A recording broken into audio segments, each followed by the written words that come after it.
William Shakespeare ने अपने पूरे जीवन काल में कई सारे नाटक लिखे और उन्हीं नाटकों में एक महान नाटक है रोमियो एंड जूलियट, जिसे इस दुनिया के हर एक उस इंसान ने जो पढ़ने का शौकीन होता है जरूर पढ़ा होगा। और साथ ही साथ इस दुनिया में जितनी भी फिल्म इंडस्ट्रीज हैं उन सब ने इस नाटक से इंस्पायर्ड होकर फिल्में जरूर बनाई हैं। Bollywood silver screen presenting Romeo and Juliet. ये कहानी शुरू होती है इटली के वेरोना बीच से, जहां पर दो गैंग्स को दिखाया जाता है।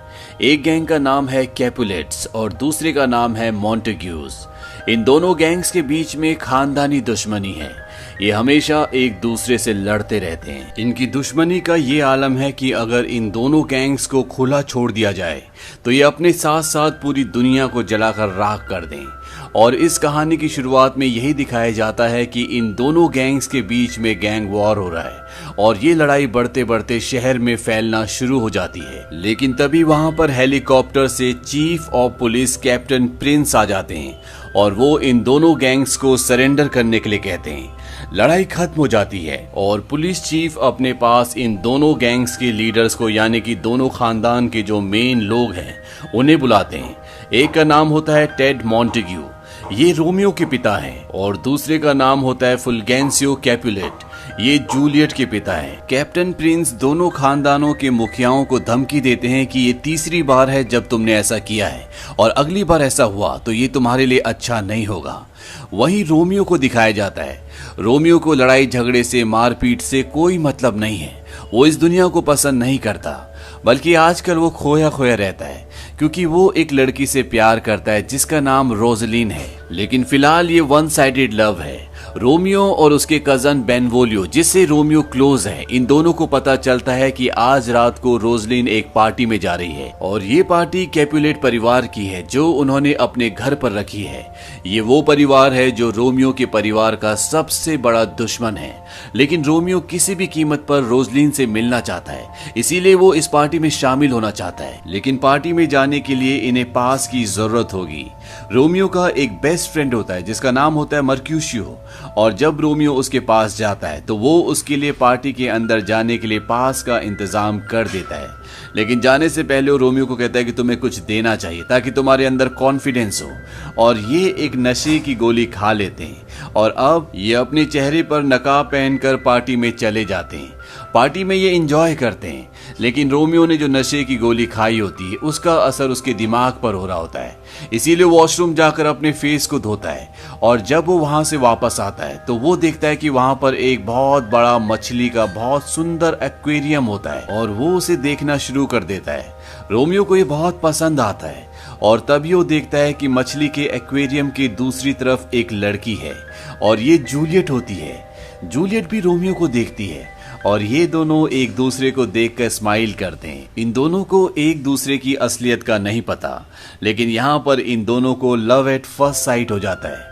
रोमियो जूलियट से बात करना चाहता है, लेकिन इससे पहले कि वो एक्वेरियम की दूसरी तरफ जाता, वहां पर जूलियट की नर्स आती है जिसने जूलियट को बचपन से पाला है, जो उसके लिए उसकी माँ से भी बढ़कर है। वो उसे वहां से ले जाती है।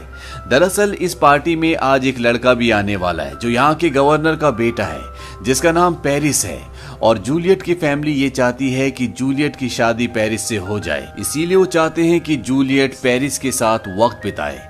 रोमियो पार्टी में जूलियट को ढूंढना शुरू कर देता है और वो देखती है कि वो वहां पर एक लड़के के साथ डांस कर रही है। इस लड़के का नाम पेरिस है। ये वही है जिसके साथ जूलियट की फैमिली उसकी शादी करवाना चाहती है। जूलियट ने यहाँ पर परी की एक खूबसूरत ड्रेस पहनी होती है। हालांकि जूलियट पेरिस के साथ डांस जरूर कर रही होती है, लेकिन उसका पूरा ध्यान रोमियो की तरफ होता है और रोमियो भी लगातार उसे देखता रहता है। और जब जूलियट पार्टी में अकेली खड़ी होती है तो चारों तरफ रोमियो को ही ढूंढ रही होती है और रोमियो भी उस तक पहुंच जाता है। वो उसका हाथ पकड़कर उसे अपनी तरफ खींचता है और उसके हाथ पर किस करता है। इसके बाद ये दोनों बातें करना शुरू करते हैं और इन दोनों को एहसास है कि ये एक दूसरे से अब प्यार करते हैं। ये दोनों लिफ्ट में चले जाते हैं और वहां पर पहली बार ये दोनों एक दूसरे को किस करते हैं। हालांकि जूलियट की मॉम उसे ढूंढ रही होती है क्योंकि वो चाहती है कि वो पेरिस के साथ वक्त बिताए, लेकिन जूलियट को अब उससे कोई मतलब नहीं है। वो रोमियो के साथ वक्त बिताना चाहती है, लेकिन तभी वहां पर जूलियट की नर्स आ जाती है जो उसके लिए उसकी माँ की तरह है और वो जूलियट को अपने साथ वहां से ले जाती है। और जब जूलियट सीढ़ियों से ऊपर जा रही होती है तो रोमियो देखता है कि वो कैपुलेट परिवार के साथ है और वो यहाँ पर समझ जाता है कि जूलियट कैपुलेट परिवार की बेटी है और उसके होश उड़ जाते हैं क्योंकि चाहे दुनिया इधर की उधर हो जाए वो जूलियट के साथ कभी भी अपना रिश्ता आगे नहीं बढ़ा सकता। रोमियो जब इन्हीं ख्यालों में खोया होता है तभी वहां पर उसका दोस्त मर्क्यूशियो आता है और वो उसे वहां से ले जाता है।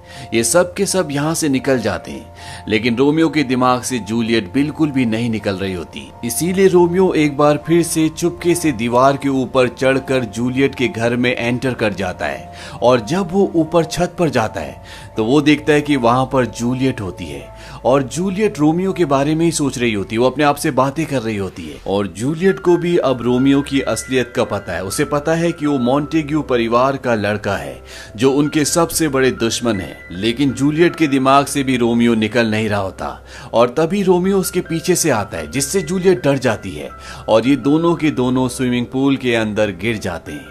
हालांकि ये दोनों आज पहली बार मिले हैं, लेकिन इन दोनों को ऐसा लगता है जैसे सदियों से एक दूसरे को जानते हैं, जैसे एक दूसरे के लिए बने हों और ये एक दूसरे के प्यार में खो जाना चाहते हैं। इन दोनों को कोई परवाह नहीं कि ये किन खानदानों से बिलोंग करते हैं, बस ये एक दूसरे के होना चाहते हैं। रोमियो इसके बाद चर्च के फादर के पास जाता है जिन्हें वो बचपन से जानता है और वो फादर को कहता है कि उसे जूलियट से प्यार हो गया है और वो उससे शादी करना चाहता है। फादर उसे कहते हैं अभी कुछ वक्त पहले तुम कैरोलाइन से प्यार करते थे। वो कहता है कि वो सिर्फ मेरा बचपना था, वो मेरी जिद थी, लेकिन जूलियट मेरा प्यार है। फादर उसे कहते हैं कि इतना तेज चलना अच्छी बात नहीं है, लेकिन रोमियो अब जूलियट से शादी करना चाहता है। वहीं जब रोमियो अपने दोस्तों के साथ बीच पर होता है वहां पर जूलियट की नर्स आती है और जूलियट की नर्स को रोमियो कहता है कि मैं जूलियट से मिलना चाहता हूं, मैं उसे चर्च में मिलूंगा और हम दोनों शादी कर लेंगे। इस बात से उसकी नर्स भी खुश होती है क्योंकि वो जानती है कि जूलियट भी रोमियो से प्यार करता है। और जब नर्स घर पर पहुंचती तो जूलियट को बताती है कि वो बहुत सुंदर है, हैंडसम है और दिल का बहुत अच्छा है और सबसे बड़ी बात कि वो एक सच्चा इंसान है और वो फादर लॉरेंस के चर्च में आज तुमसे मिलना चाहता है और वहां पर वो तुमसे शादी करेगा। इस बात से जूलियट बहुत खुश हो जाती है और वो शाम को फादर लॉरेंस के पास पहुंच जाती है जहां पर रोमियो उसका इंतजार कर रहा होता है और फादर लॉरेंस इन दोनों की शादी करवा देते हैं। लेकिन फादर लॉरेंस जानते हैं कि इन दोनों के खानदानों के बीच में दुश्मनी है, वो कभी भी इन दोनों को मिलने नहीं देंगे। इसीलिए वो इन दोनों को कहते हैं कि अभी अपनी शादी को सीक्रेट रखना और धीरे धीरे ये बात अपने परिवार वालों के सामने लाना। इसीलिए जूलियट अपने घर वापस चली जाती है। जूलियट का एक कजन होता है जिसका नाम होता है टिबाल्ट और टिबाल्ट को रोमियो और जूलियट के रिश्ते के बारे में पता चल जाता है। इसीलिए वो रोमियो को ढूंढने के लिए बीच पर जाता है जहां पर उसकी मुलाकात मर्कुशियो से होती है और जब मर्कुशियो और टिबाल्ट बात कर रहे होते हैं तभी वहां पर रोमियो भी आ जाता है और वो रोमियो से लड़ना चाहता है। लेकिन रोमियो जूलियट के कजन टिबाल्ट की तरफ दोस्ती का हाथ बढ़ाता है, लेकिन वो रोमियो से दोस्ती नहीं करना चाहता, उसे मारना शुरू कर देता है। पर रोमियो उस पर हाथ नहीं उठाना चाहता क्योंकि वो जूलियट से प्यार करता है और वैसे भी वो लड़ाई झगड़े मार काट से सबसे दूर होता है क्योंकि रोमियो की सोच बाकी लोगों से बिल्कुल अलग है। लेकिन टिबाल्ट रोमियो को मारना नहीं छोड़ता। मर्कुशियो को यह देखकर गुस्सा आ जाता है और वो टिबाल्ट पर हमला कर देता है और एक पल ऐसा आता है जब वो टिबाल्ट को मारने वाला होता है, तभी रोमियो उसे रोक लेता है और जब मर्कुशियो रोमियो से बात कर रहा होता है तभी टिबाल्ट पीछे से उस पर हमला कर देता है। मर्कुशियो बुरी तरह से जख्मी है। टिबाल्ट यहाँ से भाग जाता है और अब मर्कुशियो अपनी जिंदगी की आखिरी सांसें ले रहा है और मरने से पहले वो दोनों खानदानों को अपनी बद्दुआएं देता है कि तुम दोनों के खानदान बर्बाद हो जाए, क्योंकि इन दोनों ने अपनी दुश्मनी के चलते कई लोगों की जान ली होती है। मर्कुशियो रोमियो की गोद में अपना दम तोड़ देता है। इस बात से रोमियो पूरी तरह से डिस्टर्ब हो जाता है क्योंकि वो उसका सबसे अच्छा दोस्त था। वो टिबाल्ट का पीछा करता है और टिबाल्ट को गोली मार देता है और इस तरह से रोमियो के हाथ से जूलियट के कजन टिबाल्ट की मौत हो जाती है। और अब जूलियट का पूरा परिवार उस जगह आता है जहां पर टिबाल्ट की डेड बॉडी है दरअसल टिबल्ट जूलियट की मॉम के सगे भाई का बेटा है और इस बात से जूलियट का पूरा परिवार अब टूट चुका है। वो किसी भी तरह से रोमियो को खत्म करना चाहते हैं और यहाँ पर जब चीफ पुलिस कैप्टन प्रिंस आते हैं तो उन्हें पता चलता है कि टिबल्ट ने रोमियो के दोस्त को मारा और गुस्से में आकर रोमियो ने भी टिबल्ट को मार दिया। और वो यहाँ पर अनाउंसमेंट करते हैं कि जैसे ही रोमियो को देखा जाएगा वो उसकी जिंदगी का आखिरी पल होगा, उसे इस जगह से निकाला जाता है, यानी कि उसे इस जगह से बैनिश कर दिया गया है और अगर वो इस जगह से चला गया तो हमेशा के लिए उसे जूलियट से भी दूर जाना पड़ेगा। रोमियो चर्च के फादर के पास छुपा होता है और उन्हें बताता है कि मुझे शहर से निकाल दिया गया है, यानी कि उसे बैनिश कर दिया गया है। फादर उसे कहते हैं कि इस वक्त तुम्हारा यहाँ से चले जाना ही ठीक होगा और जब यहाँ पर सब कुछ ठीक हो जाए तब तुम वापस आ जाना। तभी यहाँ पर जूलियट की नर्स भी आ जाती है और वो रोमियो से कहती है कि सब कुछ खत्म हो चुका है, किसी की मृत्यु, कत्ल, किसी भी रिश्ते का अंत होती है। रोमियो कहता है कि जूलियट ने क्या कहा। वो बताती है कि जूलियट ने कुछ नहीं कहा, वो बस रो रही है और अब रोमियो जूलियट से मिलना चाहता है, इसीलिए रात को वो उसके घर पर जाता है। हालांकि रोमियो ने जूलियट के कजन का कत्ल किया है, लेकिन जूलियट जानती है कि रोमियो ऐसा इंसान नहीं है और अब ये दोनों पति पत्नी भी है। जूलियट जब रोमियो को देखती है तो ये दोनों एक दूसरे के गले लग जाते हैं। ये पूरी रात एक दूसरे के साथ ही रहते हैं और सुबह जब जूलियट की मॉम कमरे में आने वाली होती है तो रोमियो को यहाँ से जाना पड़ता है और इस सब में जूलियट की नर्स इन दोनों का साथ देती है। जूलियट की मॉम कमरे में आने के बाद जूलियट को बताती है कि तुम्हारी शादी पेरिस के साथ तय हो चुकी है और थर्सडे को तुम दोनों की शादी चर्च में हो जाएगी और इन दोनों की शादी उसी चर्च में है जहां पर रोमियो और जूलियट ने शादी की थी। इस बात से जूलियट पूरी तरह से परेशान हो जाती है। वो अपने पिता को समझाने की कोशिश करती है कि वो पेरिस से शादी नहीं कर सकती, लेकिन उसके पिता उसकी एक बात नहीं सुनते। वो कहते हैं कि तुम चाहो या ना चाहो तुम्हें ये शादी करनी होगी। जूलियट अपनी मॉम से कहती है क्या आप मेरी शादी को 1 महीना और लेट नहीं करवा सकती, लेकिन जूलियट की मॉम चाहकर भी उसकी मदद नहीं कर सकती क्योंकि वो जानती है कि जूलियट के डैड उसकी बात कभी भी नहीं सुनेंगे। अब जूलियट पूरी तरह से परेशान है। रोमियो भी इस शहर से बाहर जा चुका है क्योंकि अगर उसे इस शहर में पुलिस ने देख लिया तो उसे गोली मार दी जाएगी क्योंकि पुलिस ने उसे इस शहर से बैनिश कर दिया है। अगली सुबह जूलियट फादर लॉरेंस के पास जाती है जिन्होंने इन दोनों की शादी करवाई थी। वहां पर रोमियो की गन भी होती है और वो रोमियो की गन उठाकर अपने सर पर लगा लेती है। वो कहती है कि मैं अपनी जान दे दूंगी। फादर उसे समझाते हैं। वो कहते हैं कि मेरे पास एक तरीका है जिससे तुम और रोमियो हमेशा के लिए एक दूसरे की हो जाओगे। वो उसे पॉइजन की एक शीशी देते हैं और वो कहते हैं कि रात को सोने से पहले इसे पीकर सो जाना और सुबह जब लोग तुम्हारे कमरे में आएंगे तो सबको ये लगेगा कि तुम मर चुकी हो, लेकिन तुम एक गहरी नींद में रहोगी और 24 घंटे के बाद तुम्हारी नींद खुल जाएगी और जब तुम्हें दफनाने से पहले चर्च में रखा जाएगा तो इसी बीच में रोमियो को एक लेटर लिखूंगा कि वो तुम्हें यहाँ आकर ले जाए और तुम्हारे होश में आने के बाद तुम दोनों यहाँ से हमेशा के लिए कहीं दूर चले जाना। और फादर उसे वो नींद की दवा देते हैं। जूलियट अब खुश है क्योंकि उसे उम्मीद है कि अब वो और रोमियो हमेशा के लिए एक हो जाएंगे और जूलियट ऐसा ही करती है।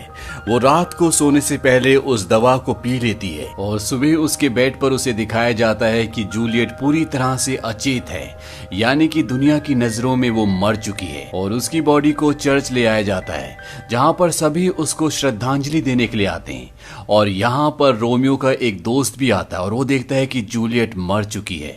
वहीं दूसरी तरफ दिखाया जाता है कि पोस्टमैन उस लेटर को जो फादर ने रोमियो के लिए लिखा था, जिस पर पूरा प्लान लिखा हुआ है, वो उसके पते पर देने के लिए जाता है, लेकिन उस वक्त रोमियो वहां पर नहीं होता।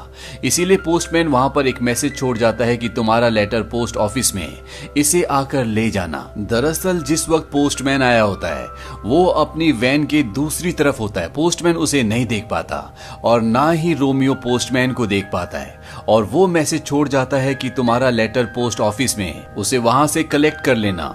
लेकिन रोमियो को ये मैसेज मिलता ही नहीं है और अब रोमियो के पास उसका वो दोस्त पहुंच जाता है जिसने चर्च में जूलियट की डेड बॉडी को उसके परिवार वालों को, उसके रिश्तेदारों को श्रद्धांजलि देते हुए देखा था और वो रोमियो को बता देता है कि जूलियट अब इस दुनिया में नहीं रही। रोमियो इस बात से पूरी तरह से टूट जाता है। वो बहुत रोता है, वो चीखता है, चिल्लाता है और अपनी गाड़ी निकालकर शहर की तरफ निकल पड़ता है। यहीं पर एक पुलिस वाला होता है जो कैप्टन प्रिंस को ये बता देता है कि रोमियो शहर के अंदर दाखिल हो रहा है और उसका शहर के अंदर आना मना है।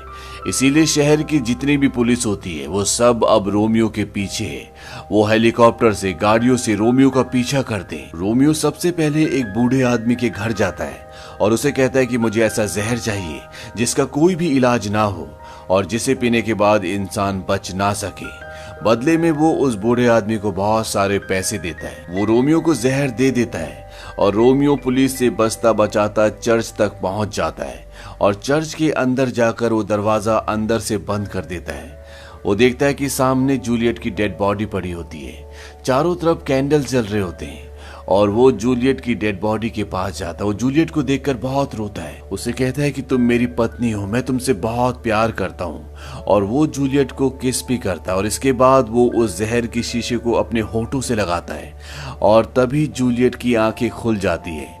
जूलियट उसके गाल पर हाथ लगाती है लेकिन तब तक वो जहर पी चुका होता है और रोमियो जूलियट को जिंदा देखकर पूरी तरह से हैरान हो जाता है। वो कहते हैं सब क्या है और तभी जूलियट रोमियो के हाथ में जहर की शीशी देखती है और वो समझ जाती है कि रोमियो ने जहर पी लिया।